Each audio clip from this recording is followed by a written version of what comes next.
ఆంధ్రప్రదేశ్లో కృష్ణా జిల్లా నూజివీడు నియోజకవర్గంలో గౌడ సంఘం ఆధ్వర్యంలో సర్దార్ గౌతు లచ్చన్న విగ్రహావిష్కరణ జరిగింది.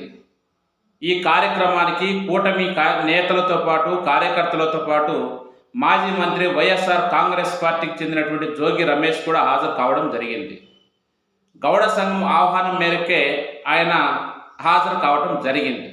అయితే ఈ విషయాన్ని టీవీ5లో చర్చకు పెట్టి టీవీ5లో పనిచేస్తున్నటువంటి మూర్తి గారు చాలా తెగ బాధపడిపోయారు. ఎంత బాధపడిపోయారంటే ఏదో ఈ భూమి అంతా తలకిందులైపోయినట్టు, రాజకీయాలంతా మారిపోయినట్టు, ఏదో చేయరాని పనులు చేసినట్టు, లేదా పక్క దేశం వ్యక్తి వచ్చి ఈ దేశ సార్వభౌమాధికారంపై దాడి చేసినంత విధంగా తెగ పడడం జరిగింది. దాంట్లో భాగంగా ఆ గౌడ సంఘానికి అక్కడ బాధ్యత వహించినటువంటి వ్యక్తులు, ఆ కార్యక్రమానికి హాజరైనటువంటి వ్యక్తులందరినీ కూడా లైవ్లోకి తీసుకోవడం జరిగింది. దానిలో భాగంగా ఆంధ్రప్రదేశ్ గౌడ కార్పొరేషన్ చైర్మన్ గురుమూర్తి గారు, పలాస ఎమ్మెల్యే గౌతు శిరీష గారు, అంటే గౌతు లచ్చన్న గారి మనవరాలు, తర్వాత పార్థసారథి గారు, వీళ్ళందరూ కూడా లైవ్లోకి రావడం జరిగింది. అప్పుడు మూర్తి గారు అడిగారు ఎందుకు ఆయన ఆహ్వానించడం జరిగిందంటే, జనరల్గా ఏంది కుల సంఘానికి సంబంధించినటువంటి అది ఒక కార్యక్రమం. సరే, పార్టీలకు అతీతంగా అన్ని పార్టీలలో కూడా ఉంటారు. ఒక కులంలో ఒక కులం మొత్తం ఒక పార్టీలో ఉండరు కదా, అనేక పార్టీల్లో ఉంటారు. దానిలో భాగంగా జోగి రమేష్ గారు రావడం జరిగింది. సరే, ఇక్కడ ఏ విషయాలు ఎట్లా ఉన్నా గౌడ కార్పొరేషన్ చైర్మన్ గురుమూర్తి గారు మాట్లాడిన కొన్ని మాటలు చూస్తే మరి ఆయన అమాయకత్వం అనుకోవాలనో, ఆయన బడాయితనం అనుకోవాలనో, తెలిసి మాట్లాడుతున్నాడు అనుకోవాలనో, తెలియక మాట్లాడుతున్నాడు అనుకోవాలి.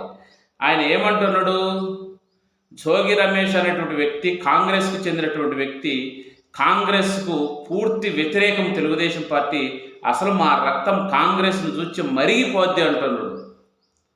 అంటే జోగి రమేష్ గారు కాంగ్రెస్ నుంచి వచ్చిన వ్యక్తి, తర్వాత వైఎస్ఆర్సీపీలో చేరిండు, బాగానే ఉంది. మీ పక్కన ఉన్న మంత్రి పార్థసారథి ఎక్కడి నుంచి వచ్చిండు సార్? కాంగ్రెస్ నుంచి కాదా? కాంగ్రెస్ నుంచి, వైసీపీ నుంచి తెలుగుదేశంలోకి రాలేదా? అంటే ఆయన చూసి రక్తం మరగలేదా? అసలు మీకు తెలిసేటదిలేండి. కాకపోతే ఏంటంటే మీ పార్టీ అధిష్టానం మీకు మీద ఏదైనా చర్యలు తీసుకుంటుందనో, లేదా ఏదైనా ఇబ్బంది కలుగుతుందో అలా మాట్లాడుతున్నారు. దీనిపై నారా లోకేష్ గారు ఆగ్రహం వ్యక్తం చేసిందంట. అబ్బో, ఎవరు వ్యక్తం చేయడం ఎట్లనే కానీ చంద్రబాబు నాయుడు గారు, నారా లోకేష్ గారే చెప్పాలి. పార్టీలతో కలవడం, వేరే పార్టీ వ్యక్తులను కలుపుకోవడం, ఇలాంటి విషయాల గురించి.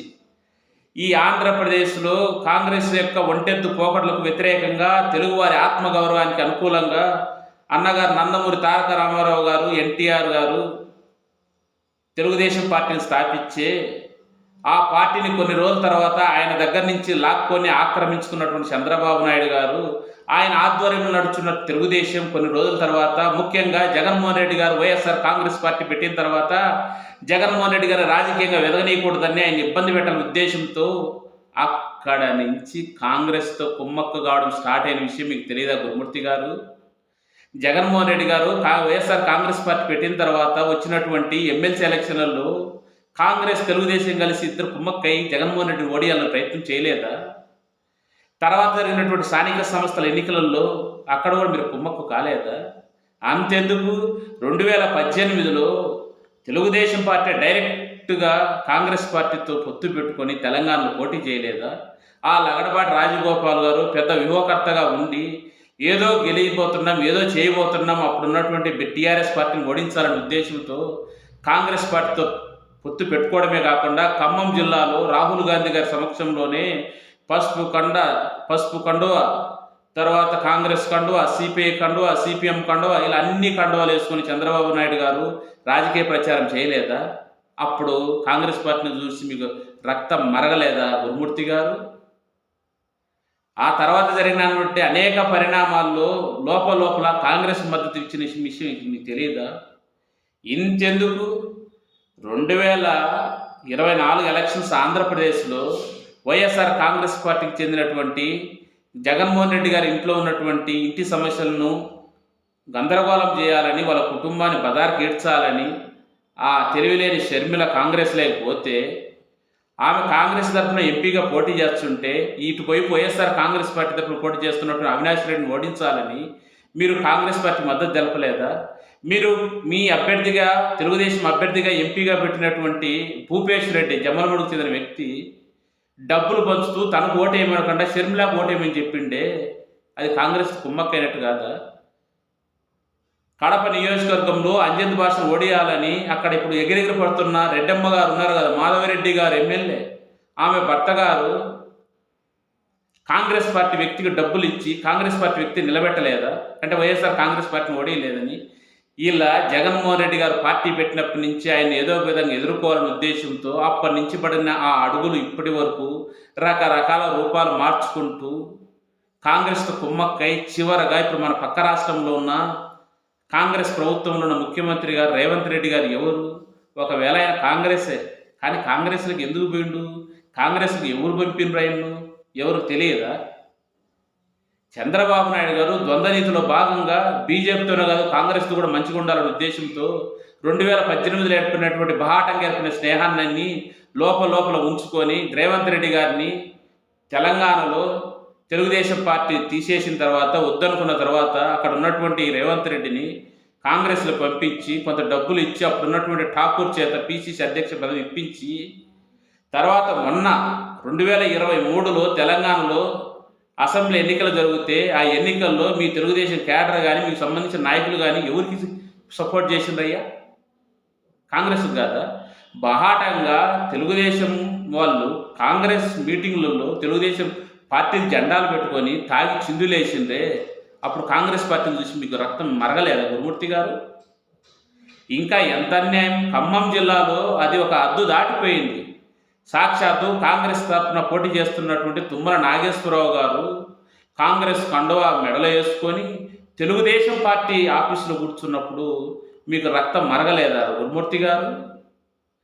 అదేవిధంగా ఎన్నికల ఫలితాలు వచ్చిన తర్వాత ఇక్కడ కాంగ్రెస్ గెలుస్తుందన్న సందర్భంలో గాంధీ భవన్ దగ్గర తెలుగుదేశం నాయకులు చేసిన హడావుడి కాంగ్రెస్ కార్యకర్తల కంటే ఎక్కువ చేసిరు కదా. తెలుగుదేశం జెండాలు పట్టుకొని రేవంత్ రెడ్డి గారు వీరుడని మావాడని ఆయనకు వీర తిలకం దిద్ది హంగామా చేసినప్పుడు కనుక మరగలేదా మీ రక్తం? ఎందుకు అమాయకంగా పాపం గురుమూర్తి గారు? అంటే ఇక్కడ మీకు ఒకటి అర్థమైందే, కింది స్థాయిలో ఎవరితో కలిసినా ఎవరితో మాట్లాడినా తప్పు, హై స్థాయిలో పార్టీ అధ్యక్షులు వాళ్ళకి అవసరాలకు అనుగుణంగా ఏ పార్టీతో అయినా ఎవరితో అయినా మాట్లాడచ్చు. మన అమాయకత్వం అది. వద్దు గురుమూర్తి గారు, రాజకీయాల్లో శాశ్వత మిత్రులు శాశ్వత శత్రువులు ఉండరంటారు. ఆ సూత్రం కరెక్టే. సరే, మీరు ఒక నీతిపరుడు అయి ఉండొచ్చు, అంతవరకు మీ గురించి మా పెద్దగా తెలియకపోవచ్చు, కానీ మీకు ఆ బాధ ఉండి ఉండొచ్చు. కానీ అక్కడేమో జోగి రమేష్ గారు వైఎస్ఆర్ కాంగ్రెస్ పార్టీ కండువా మెడల్ వేసుకొని రాలేదు కదా. వాస్తవంగా చెప్పాలంటే ఆ పార్టీ ఆ కార్యక్రమానికి హాజరైనందుకు జోగి రమేష్ గారికి డ్యామేజ్ జరిగింది. మీకు తెలుసు, మీకేం డ్యామేజ్ జరగలే. జోగి రమేష్ గారు ఇప్పుడు వైఎస్ఆర్ కాంగ్రెస్ పార్టీ ఉన్న స్థితిలో అక్కడికి రావడం వల్ల ఆయన పైన అనేక అనుమానాలు కలగడమే కాకుండా ఆయన అనేక విమర్శలు తావునిచ్చిండు. దాని మూలంగా ఆయన ఇబ్బంది పడుతున్నాడు. దాన్ని ఏదో మీరు తీసుకొని మిమ్మల్ని ఏదో ఇబ్బంది అవుతుందని ఇంతెందుకు గురుమూర్తి గారు ఒకటి ఆలోచించుకోండి. ఈ ఆంధ్రప్రదేశ్ ఉమ్మడి రాష్ట్రాల్లో మనకు కార్తీక వనభోజనాలు జరుగుతుంటాయి కుల సంఘాల పరంగా. ఆ కులాలకు సంబంధించి జరుగుతున్నటువంటి వనభోజనాలకు అన్ని పార్టీల వాళ్ళు వచ్చారు కదా. ఒక కులంలో ఒకే పార్టీ వాళ్ళు ఎవరు ఉండరు కదా.